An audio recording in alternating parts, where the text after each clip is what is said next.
Hey everybody, it's Jay, it's Nick. We are back from Button Turrible at Buttonwillow. Couple of things I want to mention right off. One, it was 70 degrees and very pleasant, a little dusty, but it was not hot as balls, as it often is at Buttonwillow. And two, I just have to say, it turns out the Cadillac 4100 V8, this was the motor that powered the overall win at Denver a couple of races ago, and it powered Class C domination in, of all things, the Alante at Buttonwillow. I think we have a new dynasty in the making, right?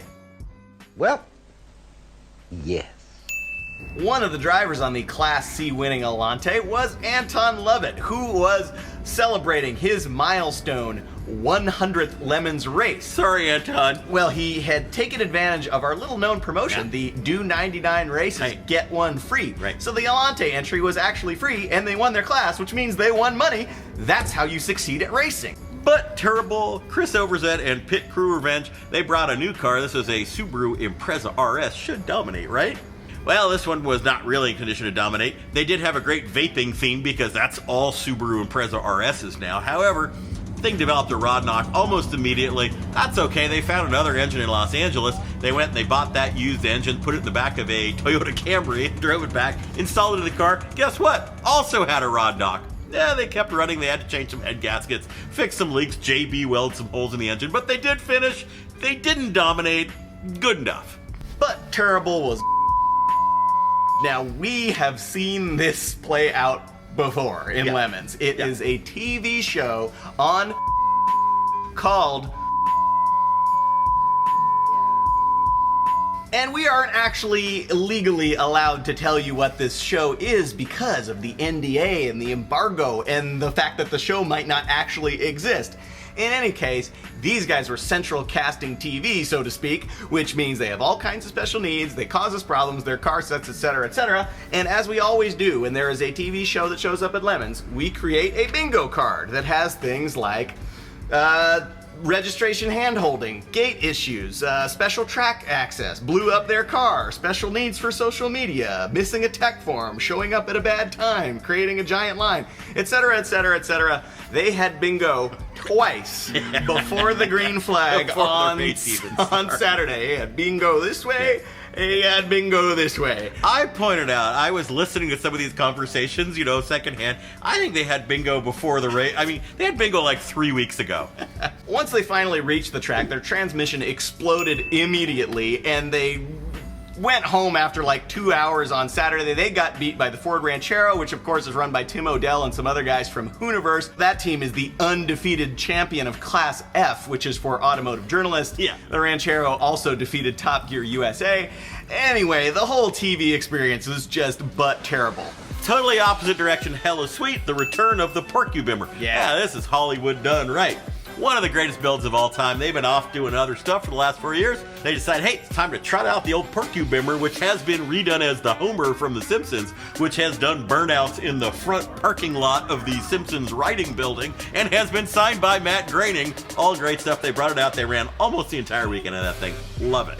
But Turrible was the Polyorchid Ford Contour. They lost a wheel bearing, and by losing wheel bearing, I mean their wheel fell off and then they ran over it with themselves. Yeah. They sort of had the parts to fix it. They didn't have the right size thing to press the bearing in. They realized that a nearby fence post was sort of the right size. The fix worked if it lacked a little bit in finesse. Hella sweet was this admittedly really cheaty Boxster run by some admittedly steely-eyed real racer TM type, but for better or worse, they brought a spectacular looking Mad Max theme on a Boxster. That was really cool. We had a new judge at this race, Alana Scher, automotive journalist, formerly of Hot Rod Magazine and other mainstream outlets. Someday there'll be racing in Class F, no doubt. Indeed. Yeah. But it was great to have Alana out there. She was a judge. She came up with a couple of her own penalties. She asked teams to list 30 cars named after animals, and it's worth noting that the team who won that contest had a Mustang, which was not the first car answer on their list somehow. She also made teams list automakers from A to Z. She made a driver draw a Citroen 2CV from memory. And Alana, like the rest of us, is a big dog person, so she made a red Misty driver go take a bunch of selfies with dogs in the paddock. That's a really good idea. That was one of the best jobs doing a penalty that we've ever seen from someone, so bad job driving, dude, but good job making amends and friends with dogs. Safe to say, we're hoping Alana can judge more races in the future. Hella Sweet Black Iron Racing, they are trying desperately for their second overall win. I think they won at Altamont like 400 years ago. And so I don't even remember what they brought, but it was probably a BMW or something or other. And I gotta say, these guys, they're very racy, and they went and they decided, well, I was a young man then. they kind of had it in the bag. They had a tire failure right up at the end, and so their E36 camper did not take the overall win. But at the same time, they were running their Opile Cadet, their 1100cc vintage Cadet. They had heavily modified this, by which I mean they threw away the stock carburetor, put on a couple of motorcycle carburetors. According to them, it rocketed from 30 horsepower to 58 horsepower. Oh, man. Pretty impressive. So anyway, they had a good weekend despite all of the not winning part. Well done. Heroic Fix went to Hella Shitty and their Subaru-powered Beetle. Classic Subaru motor.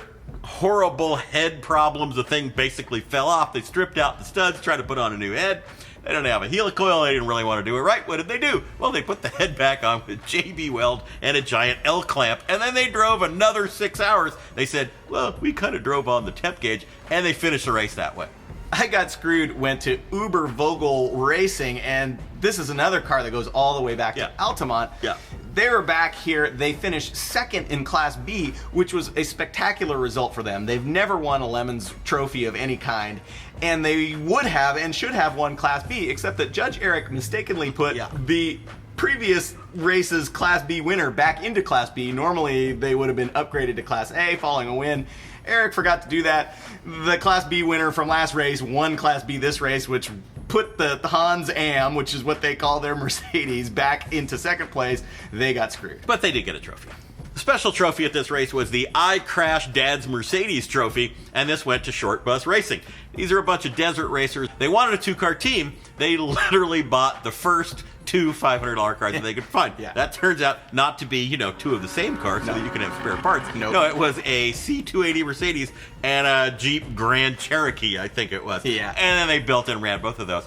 Well, in the Mercedes, they put one of the children of one of these team members in, and he was driving a stint. Unfortunately, he couldn't exactly see over the steering wheel, and trying to come back into the paddock, he totally T-boned the pit wall. He was like this far away from where the opening in the wall was, and pretty much wiped out the car. They were able to get it back out on the track. I think they had to go to a junkyard. They had to get all new suspension parts, probably a new radiator. Anyway, Dad's Mercedes got back out, and they got a trophy. The Life of the Paddock Party trophy went to Mike Spank Spangler. He brought a car that he's had sitting in his backyard for the last 9 years, waiting for what he called, quote, the right opportunity. Yeah, so the car was a DAF 55. DAF is a Dutch car. They didn't come to this country, and for good reason. One of them being that the 55 had two, not one, but two belt-driven CVTs. Now, Spank's thinking was, well, in theory, this means they can be as fast in reverse as they are forward. Yep. He's probably right. Neither one of them is very fast. Fortunately, thank Christ, he did not actually manage to figure out how to do the entire race in reverse. I wouldn't have put it past him.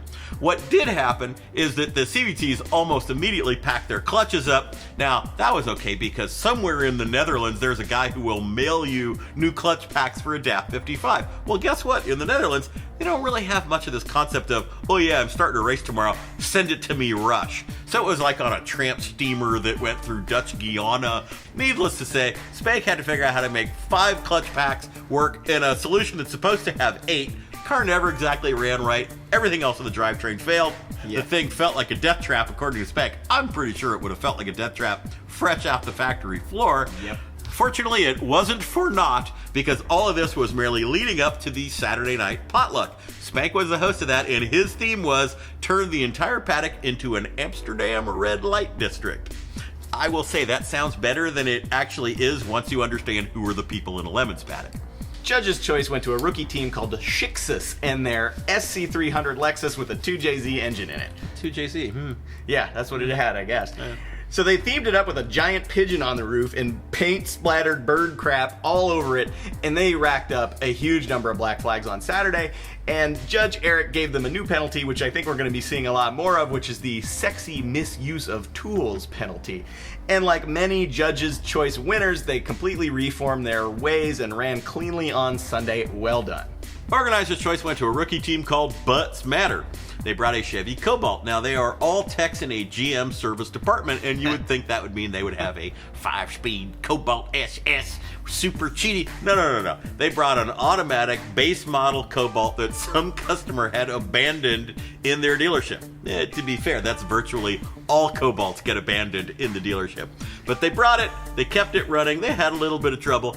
They kept everybody else's car for 15 teams on either side. They were working on everybody's car all weekend long. They were spreading peace and joy. That's the way you do it. Organizer's choice. Index of effluency went to Shortbus Racing and the Jeep Grand Cherokee, the counterpart to that Mercedes we talked about earlier. This is a Jeep Cherokee Amino with the back end cut off into a truck bed and a functional bar installed in the back, which we figured would just be broken off and all over the track within the first 2 laps. No, it stayed on there, and even more surprisingly, the Jeep stayed running. And it was actually quicker than the team's Mercedes, even before the kids smashed it into the pit entrance. So it was an unexpectedly strong performance from a very expectedly bad car, or one that we thought that was going to be bad. And they just finished in the mid-pack, and the car's got a frickin' bar on it, IOE. Here's Lemons in a nutshell. Hold on. Oh, here we go. Keep going.